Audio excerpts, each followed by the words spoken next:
Despite Nigeria's rich agricultural resource endowment, the agricultural sector has been growing at a very low rate.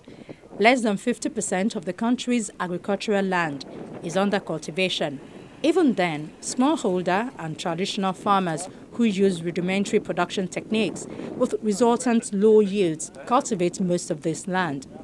The smallholder farmers are constrained by many problems, including those of poor access to modern inputs and credit, poor infrastructure, inadequate access to markets, land and environmental degradation, and inadequate research and extension services.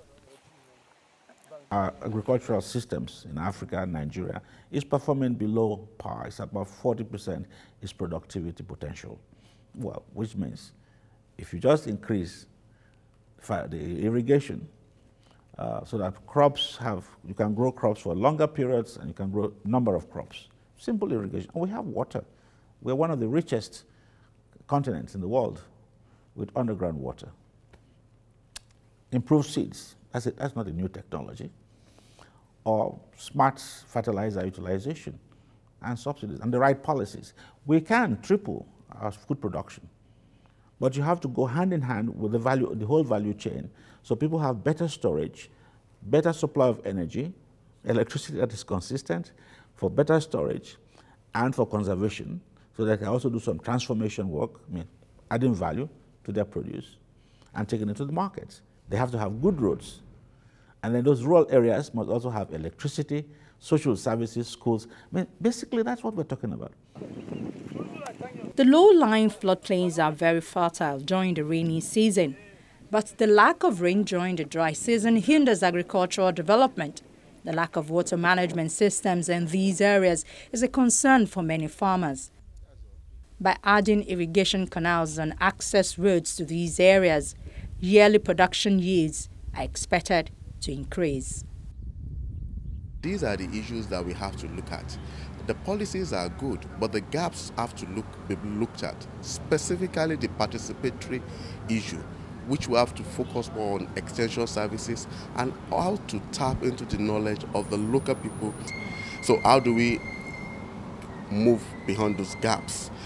But you will agree with me that in terms of distribution, we have been able to see that some of the distribution of fertilizer have been quite, but they should also look in the direction of other stakeholders in the agricultural sector, poultry farmers, livestock farmers. The issue of grazing reserves should be taken seriously, which is actually tending towards social insecurity in places where there are issues with farmers, with livestock farmers and agricultural arable farmers. Security will probably be more effective when agricultural produce are more available to people, because crimes tends to have scarcity, tends to bring about crime. So why don't we spend money on availability of food for our people? And that's why I said social security is key. When the social security is key, and food is one of the major things that drive social security, that means you're talking about spending more on the security and buying arms and ammunition. Why don't we look towards the social security of producing, giving farmers good incentives that makes them to be able to produce food crops for all of us? And in that way, you're reducing even the security issue that you're spending so much on.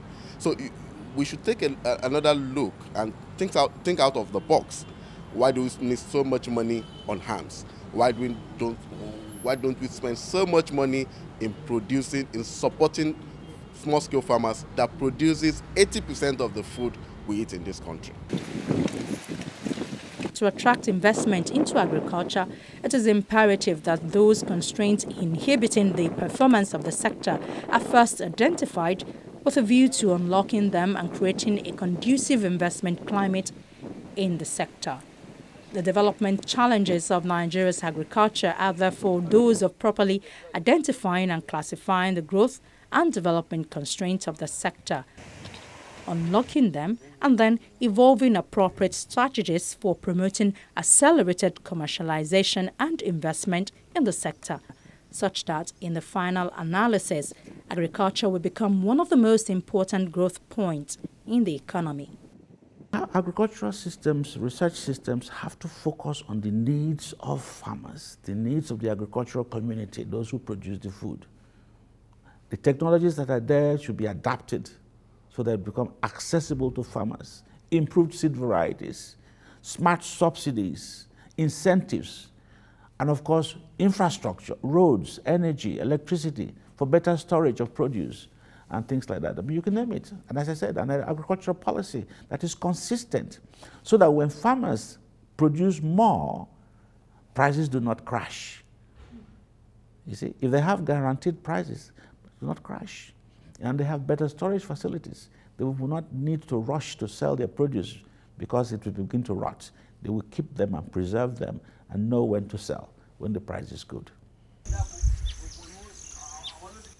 The Minister of Agriculture recently said that there is an urgent need for the country to grow more food crops in order to meet the demands of our growing population and sought for more support from the international community towards the sustainable development of the country's agricultural sector.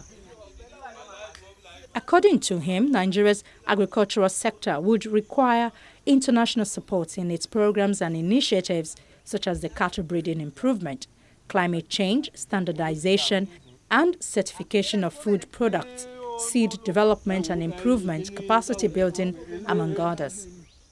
Our big interest is a proportionately higher number of Nigerians involved in agriculture, not dependence on foreign investors. Both groups can play together because it's not the foreigner who will finally determine your destiny. It's you and I. And thank God we have the land. Now we have the soil history of Nigeria, which will help us determine where we stand and what we can grow. The rest of it is about guidance and support to the farmer and increased extension services. With that, we'll get where we want to go. And the foreigner is welcome. We'll give him or her the support they need, but the key is for Nigerians themselves to realize that agriculture is not the territory for the forsaken and they never do well, which is the current attitude. Even I have suffered that at the hands of sometimes my friends in the political sector. The federal government has also said that it has plans to empower market-oriented young agricultural producers in rural areas under its Youth Empowerment in Agriculture program. According to the Federal Ministry of Agriculture and Rural Development, the program, which is aimed to cover the 36 states of the Federation and the Federal Capital Territory, had commenced with 6 pilot states selected from the 6 geopolitical zones. And then I think, related to this also, you have to think of your financial services, insurance services. I think Nigeria is making some advances in the area of agricultural insurance. I think the government is involved, maybe some sort of government for supporting the private sector, private insurance companies in terms of reinsurance and maybe making funds available. That is also very important, and I think it would help. The government says it is working towards standardization in the agricultural sector of the economy, and the areas include cattle breeding improvement, climate change, standardization and certification of food products, seed development and improvement, as well as capacity building.